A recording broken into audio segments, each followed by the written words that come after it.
Estamos esta tarde en la presentación del nuevo libro de poemas de Diego Fernández Madaleno, Ausencias en Camino. Le acompaña en la mesa Mar Sancho, hoy como escritora.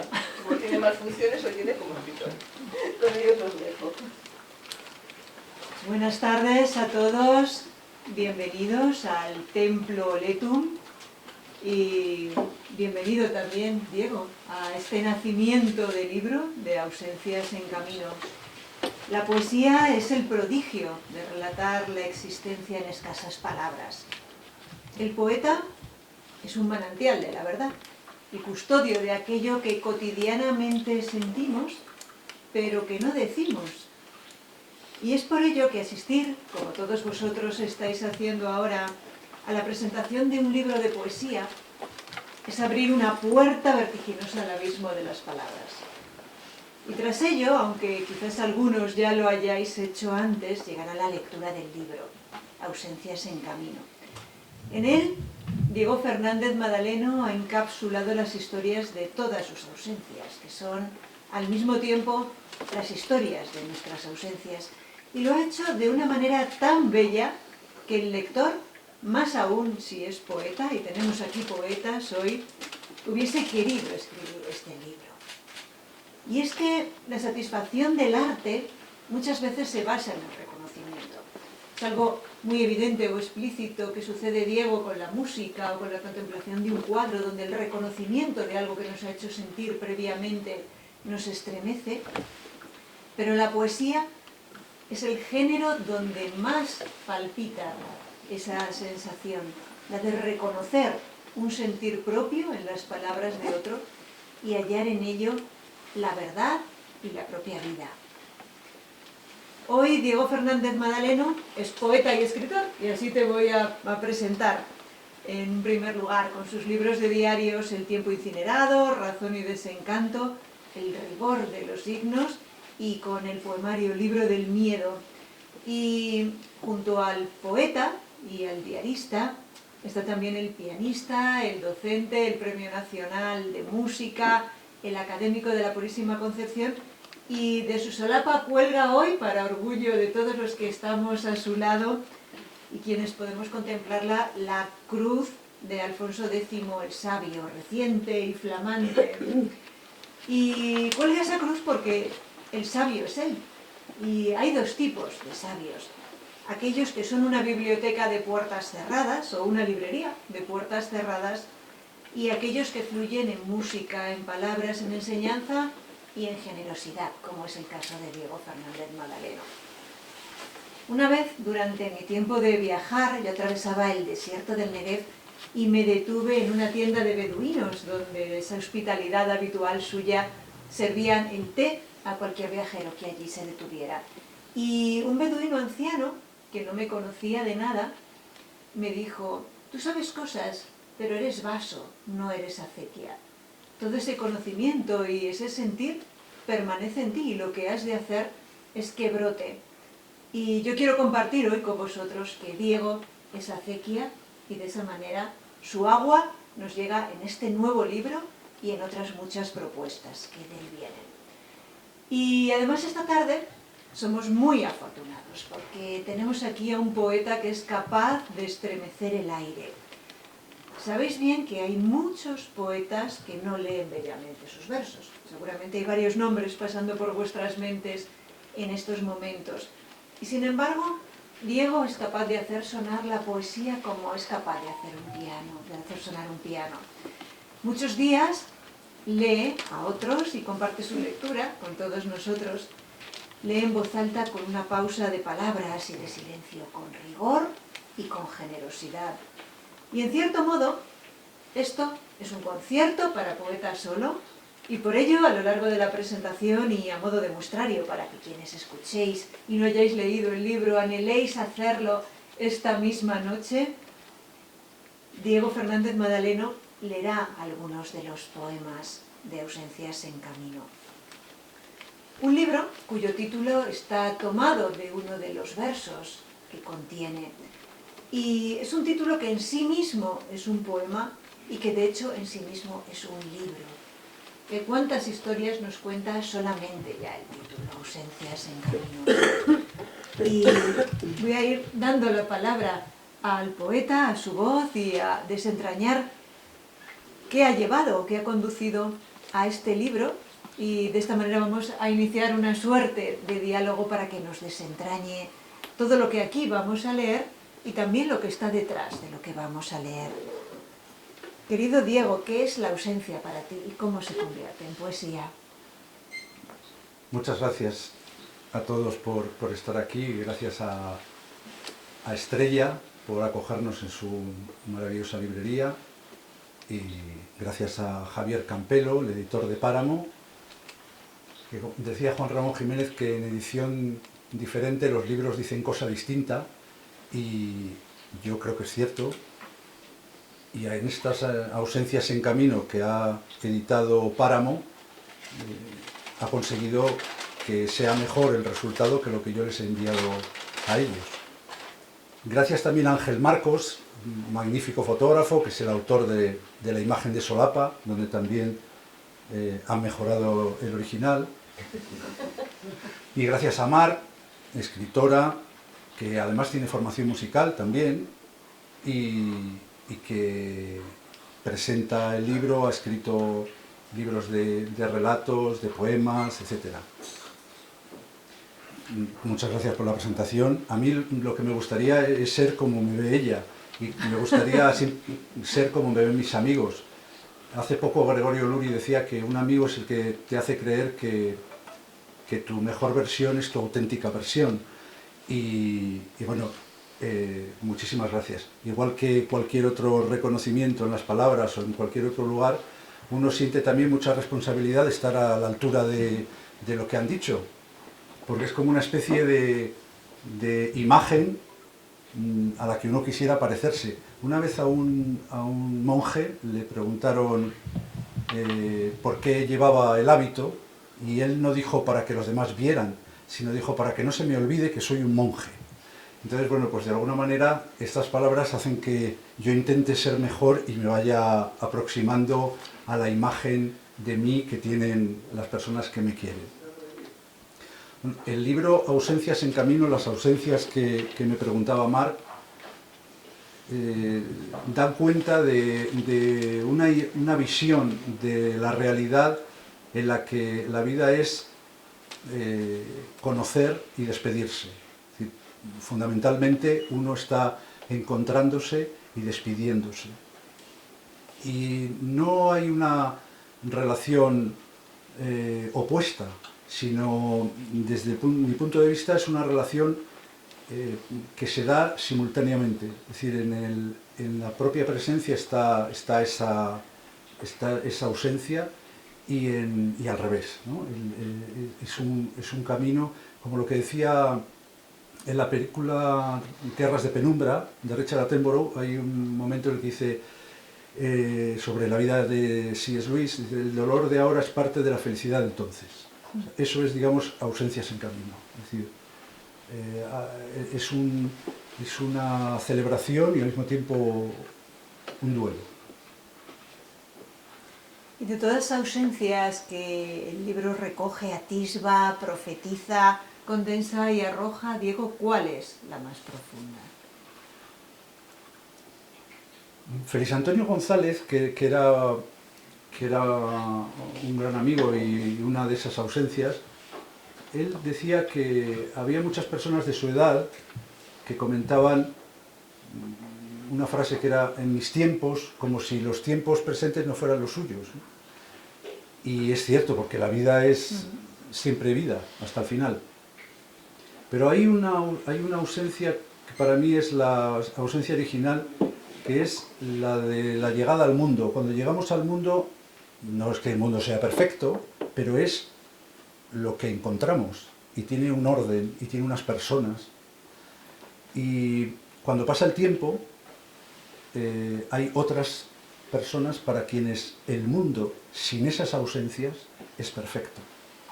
Por lo tanto, esa diferencia, esa pérdida original, digamos, es quizá la principal ausencia que hay en el libro, que va como una especie de río subterráneo cruzando, ¿no? Para mí quizás el tiempo de la felicidad, que coincide con la infancia, sea aquella etapa de nuestra vida en que no tenemos ninguna ausencia, en que nadie nos falta aún. Sí, pero eso es esa idea de ver el mundo tal cual. Es decir, el mundo es perfecto porque lo hemos conocido así, aunque tenga dolor, drama, etc. Pero esa pérdida empieza a acompañarte y se transforma en una presencia que tú vas modificando a través de la memoria. Yo siempre recuerdo una idea que es que esa transformación de la memoria es peligrosísima. Porque, muy bella también. Sí, pero a veces cuando digo, pienso tantas veces en mi padre que tengo miedo de que se me olvide cómo era, es así. Es decir, ese proceso de modificar, que la memoria va ocupando cada blanco que hay, es decir, el horror a la falta de significado, y uno coloca algo, pero puede llegar un momento en el que lo que tú estás recordando es muy distinto a lo que pasó. Y yo lo que quiero es recordar lo que pasó, porque lo otro lo he inventado yo, y es mucho más importante la realidad que pasó que lo que yo pueda inventar, o cualquier otro puede inventar. O sea, esa transformación, esa vida puede ser transformada de alguna manera hasta el punto de inventártela, ¿no? Y es muy literario bueno, en fin, lo que uno se cuenta es lo que también sucede, o sea, es muy performativo eso. Nosotros nos contamos la vida y creemos que es así como nos lo estamos contando, y hay muchas personas que creen de sí mismos cosas que no tienen nada que ver con lo que en realidad todos los demás vemos de él, ¿no? Para bien y para mal. Sin duda. La obra es también un inventario de encuentros y de despedidas, de hallazgos y de vacíos. Y hablabas antes de esa cita cinematográfica que tenía una visión triste, pero en uno de tus versos dice, quien olvida la sed pero recuerda el agua.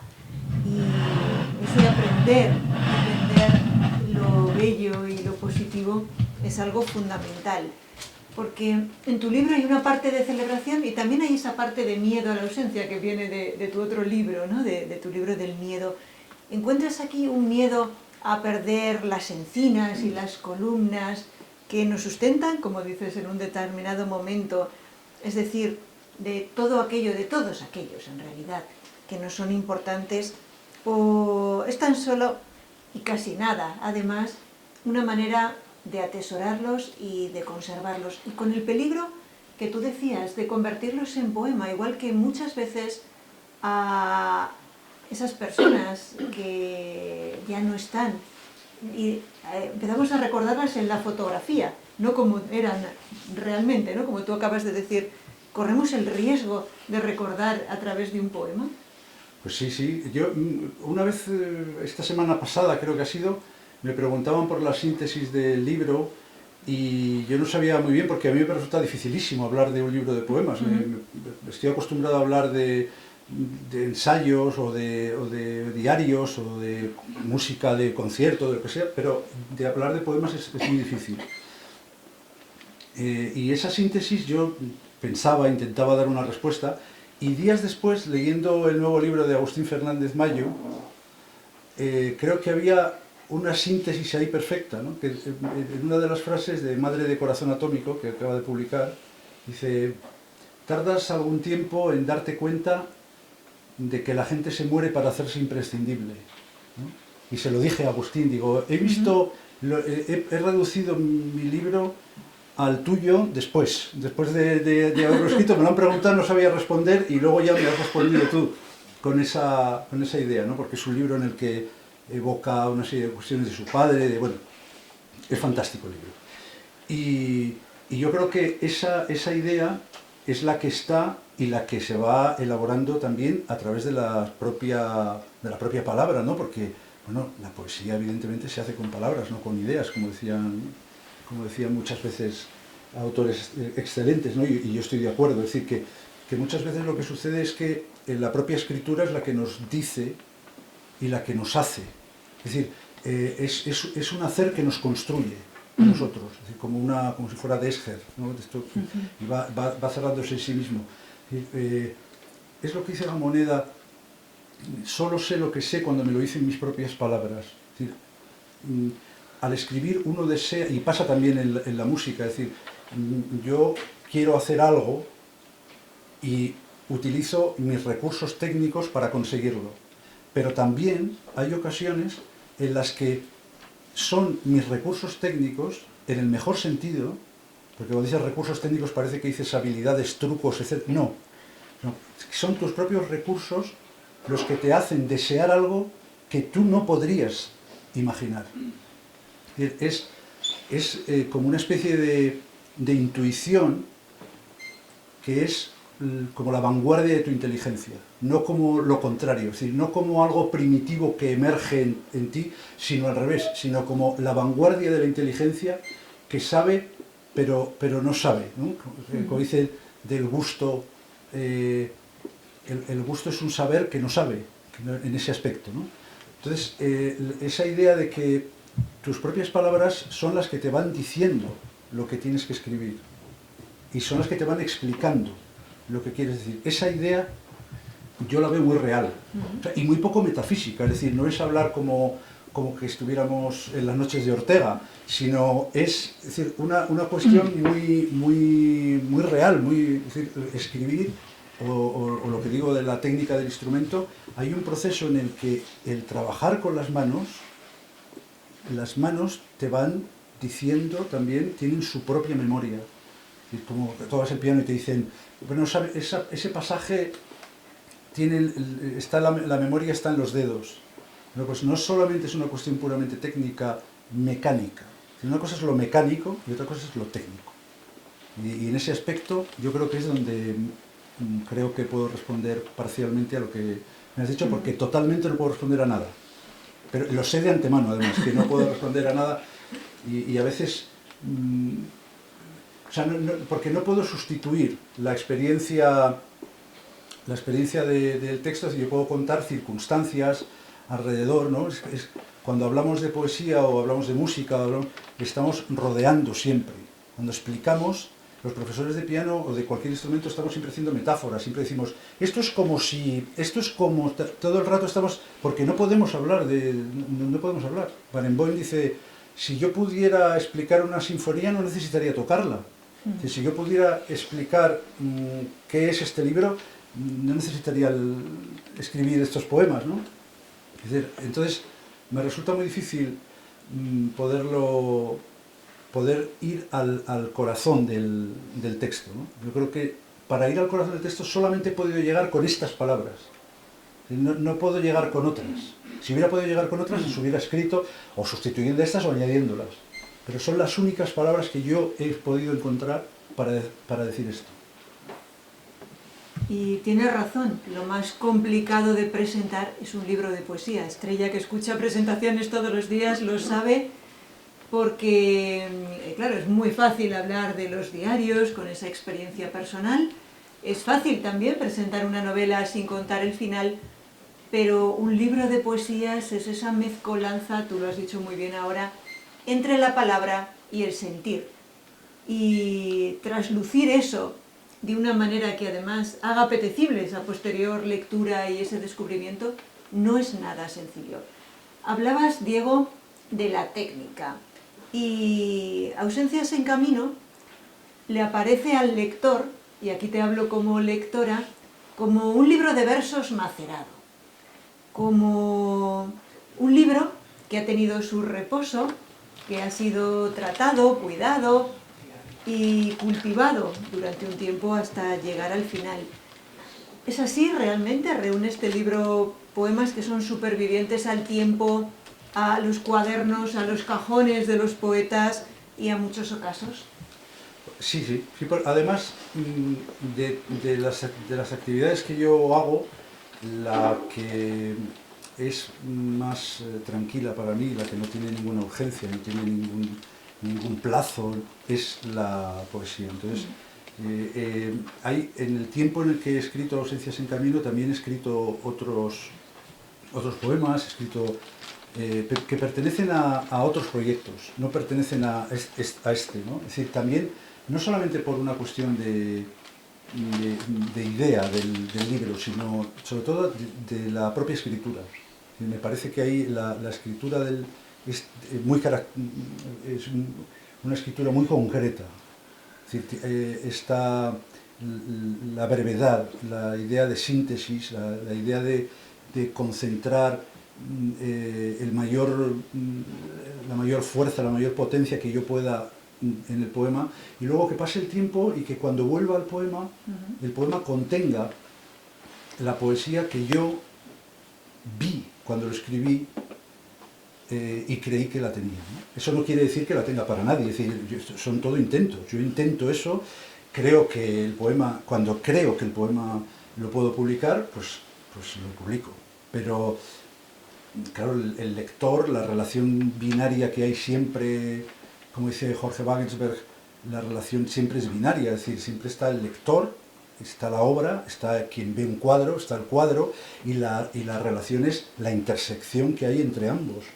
Es decir, cuando alguien dice, a mí Kandinsky no me dice nada, bueno, pero el problema es tuyo, no es de Kandinsky. Es decir, si tú no sabes nada de pintura, no puedes ver nada. O sea, porque no ves con los ojos, ves con el cerebro. Y lo que tengas en el cerebro, si tú vas al jardín botánico con un botánico, donde tú ves una flor, él ve millones de cosas.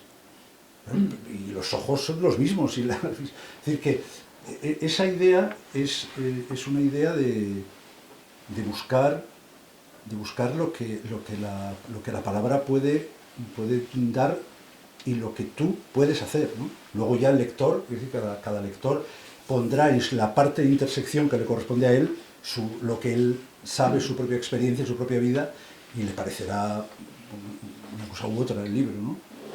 Nunca se puede saber esa reacción.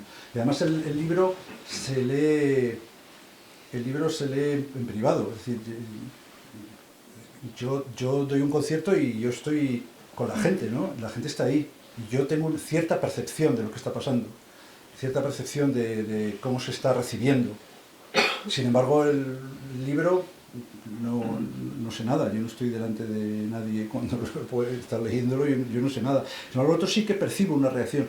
Antes siempre decía yo que notaba el público, y yo ahora sí lo noto, pero lo que no estoy seguro es que lo que noto es verdad. O sea, tengo cierta duda de que no lo tengo tan claro. Es decir, hay algunas cuestiones que tengo cada vez menos claras sin que me resulte muy problemático el no tenerlo claro. Es decir, pero antes yo sabía, digo, sí, yo creo que esto ha aparecido de tal manera, ¿no? Y ahora mismo no podría decirlo nunca. Sí que me afecta porque me hace sentirme a mí a veces un poco mejor, no mucho, porque si no, claro, no podría estar ahí pendiente, pero sí que hay una percepción que no sé muy bien descifrar y que me viene bien a mí no saberla porque puedo acomodarla a lo que me interese en ese momento, ¿no? En el momento en el que estoy en el escenario. Evidentemente, pues... Fernán Gómez decía siempre que lo que menos le gustaba de ser actor y lo que más le gustaba de ser escritor es que trabajaba sin público. Decía, claro, es que siendo actor trabajo con público. Y está la gente viéndome trabajar ahí. Pero en este caso es fácil porque podemos llevar a cabo un experimento, ¿no? En estos momentos y sin ir a la parte científica o tecnológica, y es algo que tenemos que probar alguna vez con la poesía. Hay una empresa en Salamanca que instala unos dispositivos, unos sensores en los dedos de los espectadores, lo utilizan para probar productos comerciales o series de televisión, y a mí me gustaría probar eso con una lectura de poesía. Se lo voy a proponer para ver qué siente el público, que ya sé que es más fácil con un concierto de piano, pero Diego, léenos alguno de los versos de Ausencias en Camino y vamos a ver qué percibimos en el público que te escucha. Yo el libro, voy a leer unos poemas, por supuesto, porque para eso estoy aquí, y porque me lo ha dicho Mar, y ya está, y lo hacemos. Y le veo a Javier que también dice, léelo, porque tenemos que hacer algo con este libro. Pero yo entiendo el libro como un poema entero. Es decir, para mí el libro es un poema de principio a fin, pero no solamente con mis versos, sino también con los versos que hay de otros poetas. De hecho, hay algunos... La primera cita que abre el libro, que es de Fernando Aramburu, que es un poco la síntesis también de lo que es Ausencias en Camino, La arena es infinita, el desierto acaba. O sea, y yo quiero que el libro empiece ahí. Es decir, el libro empieza con esas palabras, ¿no? Y que se enlacen. Y esa lectura es una lectura que a mí me gustaría que fuera de principio a fin, el libro. Tiene, en la parte central, hay un capítulo que es el más, de alguna manera, especial en cuanto a la diferencia con el resto, que son 5 poemas dedicados a escritores que han significado mucho para mí, pero sobre todo que han significado mucho durante un tiempo muy prolongado, o sea, durante toda mi vida, ¿no? Por ejemplo, hay otros más, no solo hay estos 5, pero Leopardi, Emily Dickinson, Sylvia Plath, Virginia Woolf y Francisco Pino son 5 escritores que durante toda la vida he leído. O sea, he leído siendo jovencito, muy jovencito, y ahora que no soy tan jovencito, pues siempre los he leído y sé que siempre los voy a leer, porque es una presencia, es una manera también de reconocerme a mí, porque yo sobre todo me reconozco en las otras personas. O sea, yo pienso muy diferente a cuando hace 20 años, por ejemplo. Soy una persona absolutamente distinta. Sin embargo, me reconozco en las otras personas. O sea, yo estoy mucho más vivo en mi relación con las personas de mi familia o mis amigos. Es decir, yo sé cómo era y sé quién era a través de su reflejo. Pero yo pienso de una manera absolutamente distinta y tengo una visión, soy una persona totalmente diferente. Si tuviera que responder por algo que he hecho hace 30 años, lo haría porque, claro, el DNI dice que soy Diego Ferran Madaleno y tengo que responder. Pero estaría asumiendo algo que no tiene nada que ver conmigo. Es decir, absolutamente nada que ver conmigo, ¿no? Entonces, bueno, eso es lo que digo, que me gustaría que se entendiera sobre los poemas. Voy a leer solo 4, pero podrían, es decir, la lectura la idea sería leerlo entero. El libro del miedo, mi libro anterior de poemas, lo presentó Katy Montes. Qué maravilla. Y Katy hablaba de eso, de los cantos, ¿no? De ver, también ella veía como un solo poema, yo no lo había visto así.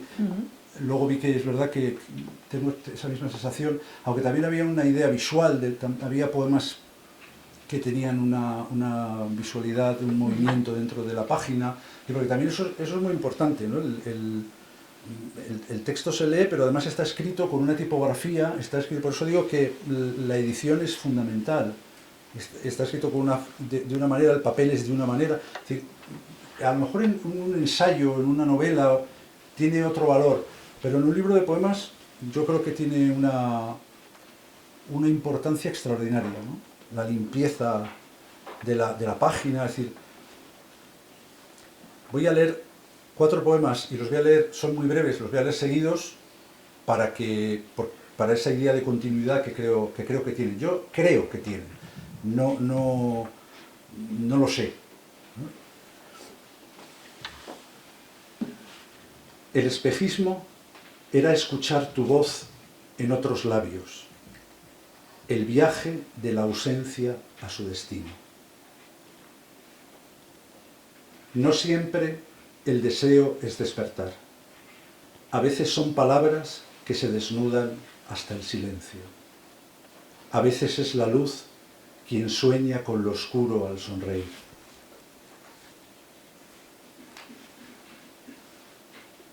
Los hilos y las ramas ocultaban tu voz. Quise abrir el silencio y escucharte en la noche como lluvia feliz sobre la arena. Fueron antes mentira la soledad y el tiempo, antes lejos los brotes de encinas y columnas, de ausencias en camino. ¿No? Los poemas que tienen dedicatoria también están dedicados a las personas, no solamente, igual cuando hago un concierto me gusta que si está dedicado a alguien, ese alguien esté dentro del programa, de la obra, ¿no? No que sea un poema o una obra y pongas después el título, ¿no? Lo que pasa es que quien conoce a la persona pues puede tener una visión u otra del poema. El poema se tiene que sostener solo, es decir, no por la explicación, ¿no? Porque la explicación a veces es una trampa. Voy a leer un poema para terminar, que está dedicado a Angelines Porres, que como me ha dicho que no podía venir porque estaba dando una conferencia en la Universidad de la Experiencia, me parece, pues lo voy a leer. Claro, el poema tiene que sostenerse solo, pero el poema tiene unas características y quien lo conoce puede que le aporte. Pero a mí me recuerda siempre una obra musical muy famosa del siglo XX, que el autor le puso el título, no sabía qué ponerle, y le puso el título de la fecha, del día que terminó la obra. Entonces fue al editor y le dijo, bueno, aquí está la obra, y dijo, hombre, pero ¿cómo quieres que se publique esto con ese título? Y le sugirió un título. Y el título hizo tanta fortuna que la gente al escucharlo decía, es que parece que lo estás viviendo. Se oyen las bombas, se oye caer los rayos. Y bueno, no pasa nada, no es un engaño, ¿eh? O sea, podía ver eso o no verlo, puede pasar o no. Pero la capacidad de sugestión que tiene un título o que tiene una explicación es enorme. No vale para es decir, que no quiero que sea como una trampa. Pero este poema, Angelines Porres es una mujer que fue directora del conservatorio y a la que yo conozco de toda la vida. Este año cumple 80 años. Ha cumplido 80 años. Ella dice que tiene 80 años desde hace no sé cuánto, entonces se puede decir que tiene 80 porque ahora ya los tiene de verdad. Y es una persona con la que yo tengo una relación desde que yo era niño. Ella era directora del conservatorio y yo era un niño. A ti te dio clase, además, sí, me parece, ¿no? A mí no llegó a darme clase, aunque la considero maestra mía también, claro. Y ha ido pasando el tiempo, bueno, he tenido una relación con ella estupenda, pero desde hace unos años, desde el viaje que hicimos cuando falleció Pedro Izpurúa y fuimos al entierro a Andoain, ella estaba enferma y desde ese momento tuve una vinculación con ella muy superior, infinitamente superior a la que había tenido siempre. Pues ella falleció, su hija Elena, y siempre me ha sorprendido la capacidad que tiene para entregarse a los demás, para hacer lo que sea por los demás, ¿no? A veces abusan, porque claro, a veces dice, vamos a decir que haga Angelines y a mí me parece horrible. Pero bueno, ella lo hace todo con una generosidad extraordinaria y yo me pregunto, a mí que no me importa nada eso, ¿cómo le puede importar a Angelines que, con toda esta presencia que tiene de su hija, ¿no? Y leo el poema y terminamos porque Estrella no me está haciendo señas. Ah, no eran señas. No estaba haciendo nada, estaba inmóvil.